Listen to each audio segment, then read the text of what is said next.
The old expression goes that you can tell a lot about a person by their shoes. Well, I think you can learn even more by their watch.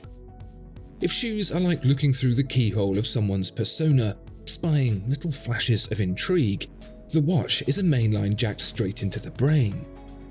Or at least, that's what I think. So I've taken 5 prominent dive watches and deduced what I think they say about their owners. Let's see if I'm right. Want to save money on your next watch? The Watchfinder price promise means you'll get the best price. Search Watchfinder to discover more. Who is the kind of person that wears a Rolex Submariner? Especially the modern ceramic bezeled chunky cased version. Further scrutiny of the watch itself might begin to reveal.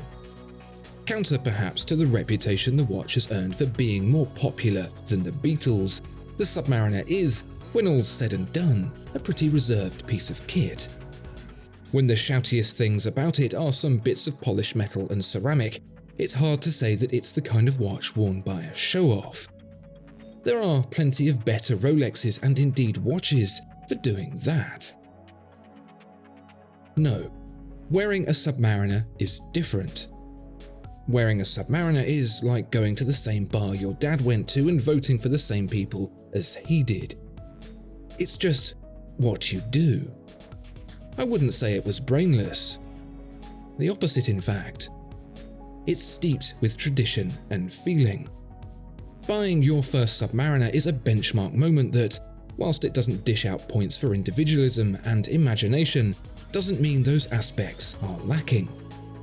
If you go to Japan, first you have sushi from a normal, local sushi bar. It may not be whiz-bang Kobe beef cooked right in front of you with fireworks, but it's proper, it's genuine, and it's an experience that will stay with you forever. The person who buys a Submariner is buying it for that moment. By comparison, our Seamaster Professional 300M owner is a different kettle of fish entirely. Rarely will you find an owner of both, because whilst choosing the Submariner is something of a rite of passage, plumping for Omega's alternative is a much more deliberate decision. It's a bit like the choice to go vegetarian. Rarely do people do it by accident.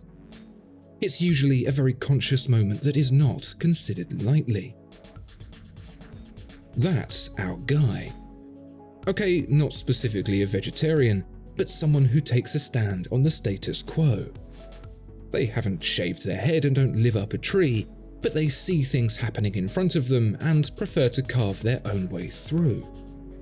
The Seamaster, you see, is everything the Submariner is not. That seems like a wildly inaccurate statement when you consider the near-identical specs, but it's really all about perspective. The Submariner is a product bought with permission from Rolex. The Seamaster is a watch Omega is very grateful to sell. Our Omega owner, therefore, doesn't usually take the well-trodden path. They're not put off by a challenge. In fact, they revel in it, and find themselves with a bit of an affinity towards the underdog. Not too much of an underdog, mind. They aren't crazy. Please like, comment, and subscribe if you're enjoying this video. Thank you. I'll jump straight in and say that our typical Tudor Black Bay customer is more of a creative type, and not just because I myself own a Tudor Black Bay, but because all of us have the ability to accomplish some mental gymnastics most people would consider Olympics grade. Here it goes.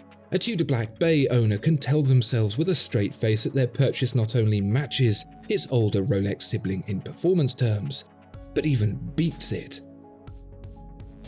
Obviously, it doesn't, and I can think of 4,230 reasons why. But that doesn't stop a fella dreaming. And that summarizes our Tudor Black Bay owner, someone whose outlook takes a lighter, brighter approach to the world's problems. The Tudor Black Bay isn't a lesser version of the Submariner for people who can't afford it. It's a vintage throwback to the watches Rolex used to make in its golden years. The Tudor owner is the kind of person who reminds you that a Skoda is basically an Audi, and that the use by date is just a suggestion. They'll take a last-minute flight to a low-rated hotel just because how bad can it be? Some people might say they're a bit simple. They aren't, but I can see why people might think that. It's better described as optimism, childlike and without corruption. Let them have their fun. Have you ever seen a Maserati Gran Turismo purring down the street and thought to yourself, I wish I was brave enough to buy one of those? Or a derelict old cottage held together by brambles and bird droppings with a sold board out the front? These are the kinds of people who choose to invest their cash into a Grand Seiko. I say invest because that's what they hope they're doing. Where the Tudor owner is blissfully optimistic, the Grand Seiko owner is more belligerently so. They like details, data, and they scrutinize every last drop of it. Their thinking goes against the trend, but they've usually got a very compelling reason why. A £20,000 Maserati may look like a money pit, they'll say, but they're statistically very reliable and it's actually quite cheap to work on. Of course, theirs is the only one that actually goes wrong and costs a fortune, and they will genuinely be surprised. They shouldn't have the same problems with the Grand Seiko, but they will certainly raise eyebrows when they sink Rolex money into one. And they won't be coy or ashamed about it either. If anything, they want to provoke people into commenting, a trap baited with logic awaiting some poor, unsuspecting Rolex owner. Given that the chances of you personally owning a Richard Mille are pretty slim, we'll start this section by addressing what I think you think of someone who wears one. Maybe you think they're crass, loud-mouthed and have too much money, and yes, some of them will be, but I think there's some confirmation bias going on here. The ones that don't shout and show off and make themselves known are an altogether different beast, away from the Instagram posting Lamborghini revving stereotype.